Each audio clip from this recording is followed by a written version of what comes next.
കാര്യം. പ്രചാരണ രംഗത്ത് പുതിയ പുതിയ വിഷയങ്ങൾ വന്നുകൊണ്ടിരിക്കുകയാണ്. ഇപ്പോൾ ഏറ്റവും ഒടുവിലായി എല്ലാവരും ചർച്ച ചെയ്യപ്പെടുന്ന വിഷയം ഡീൽ സംബന്ധിച്ചാണ്. CPM-ഉം BJP-യും തമ്മിൽ ഡീലുണ്ടെന്നുള്ള വലിയ ആരോപണം കോൺഗ്രസ് ഉന്നയിക്കുന്നു. BJP-യുമായി കോൺഗ്രസിനാണ് ഡീലെന്ന് CPM-ഉം ആരോപിക്കുന്നു. എന്താണ് ഡീൽ ആരോപണത്തിൽ 10 സീറ്റുകളിലെങ്കിലും BJP-യും CPM-ഉം തമ്മിൽ ഡീലുണ്ട് എന്നാണ് VD സതീശൻ പറയുന്നത്. ഇന്നലെ ഇത് എന്നോട് മാധ്യമപ്രവർത്തകൻ ചോദിച്ചപ്പോൾ ഞാൻ പറഞ്ഞു ഈ മണ്ണ് ഏതാന്ന് അറിയുമെന്ന് ചോദിച്ചു. അപ്പൊ അദ്ദേഹം പേടിച്ചത് ഇങ്ങനെ കാട്ടിയപ്പോ എന്തോ പാമ്പോ എന്തോ ഇഴജന്തുക്കളൊക്കെ പേടിച്ചിട്ട് മാറി. ഒരു രസകരമായ അനുഭവമായിരുന്നു. ഈ മണ്ണ് ബേപ്പൂരാണ്. 991 ഇവിടെ ഉണ്ട്. ഞാൻ എന്റെ ഹിസ്റ്ററിയിലേക്ക് പോണ്ട. അന്ന് ഈ മണ്ണ് എങ്ങനെയായിരുന്നു? കോലീബി സ്ഥാനാർത്ഥി ഇവിടെ വന്നു. നിങ്ങൾ എടുത്ത് പരിശോധിച്ച അന്ന് തന്നെ വടകരയിലും കോലീബി സ്ഥാനാർത്ഥിയായിരുന്നു ലോകസഭയിൽ. ശ്രീ KG മാരാരുടെ ആത്മകഥ പറഞ്ഞിട്ടുണ്ട്. 40 മണ്ഡലത്തിൽ UDF-ന് വോട്ട് ചെയ്യാനും തിരിച്ച് മഞ്ചേശ്വരത്ത് BJP ജയിപ്പിക്കാനും. ഡീല് അവിടെ നിന്ന് ഇങ്ങനെ എടുത്തു നോക്കിയപ്പോൾ കാണാം. അതിന് മുമ്പുള്ള ചരിത്രത്തിലുണ്ട്, ഞാൻ പറയുന്നില്ല, എടുത്തു നോക്കിയാൽ കാണാം.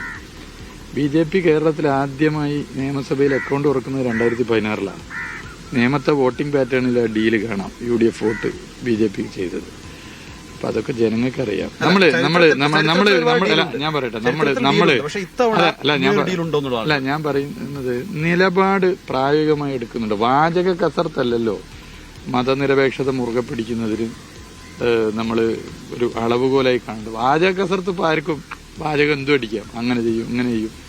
പ്രായോഗികമായി ചെയ്യുന്നുണ്ടോ? ഇപ്പോ പൗരത്വ നിയമം ഇന്ത്യയിൽ നടപ്പിലാക്കാനുള്ള നീക്കം വന്നപ്പോൾ ഈ രാജ്യത്ത് നടപ്പിലാക്കുന്ന ഈ നിയമം ഭരണഘടനാ വിരുദ്ധമാണ്, എന്റെ സംസ്ഥാനത്ത് നടപ്പിലാക്കാൻ അനുവദിക്കില്ല എന്ന് പ്രഖ്യാപിച്ച മുഖ്യമന്ത്രി പിണറായി വിജയനാണ്.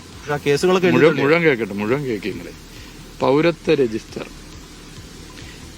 രജിസ്റ്റർ കേരളത്തിൽ നടപ്പിലാക്കില്ല എന്ന് പറഞ്ഞ് വിജ്ഞാപനം ഇറക്കിയ ഇന്ത്യയിലെ ഏക സ്റ്റേറ്റ് ഗവൺമെന്റ് കേരളം. അത് ഈ ഗവൺമെന്റാണ്.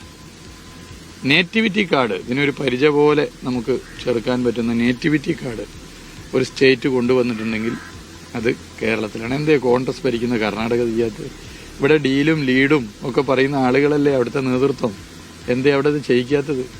അപ്പൊ വാചക കസർത്തല്ല മതനിരപേക്ഷതയുടെ അളവുകോല് നിലപാടെടുക്കല.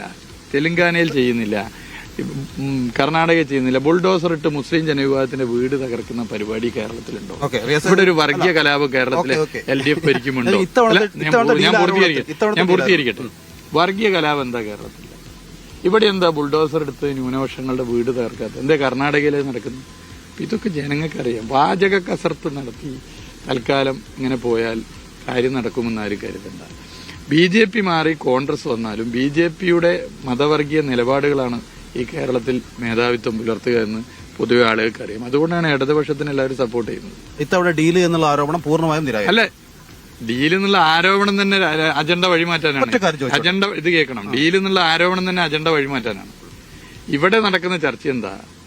ഇന്ത്യയിൽ ചെറിയ സ്റ്റേറ്റാണ് കേരളം.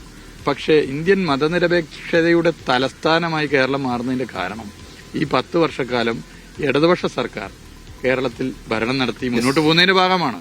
ഇടതുപക്ഷമല്ലായിരുന്നു ശ്രീ നരേന്ദ്രമോദി കേന്ദ്രം ഭരിക്കുമ്പോൾ കേരളത്തിൽ UDF ആയിരുന്നെങ്കിൽ ഇവിടെ കാണാമായിരുന്നു സ്ഥിതി എന്നുള്ളത് പൊതുവെ ജനങ്ങൾ മനസ്സിലാക്കുന്നു.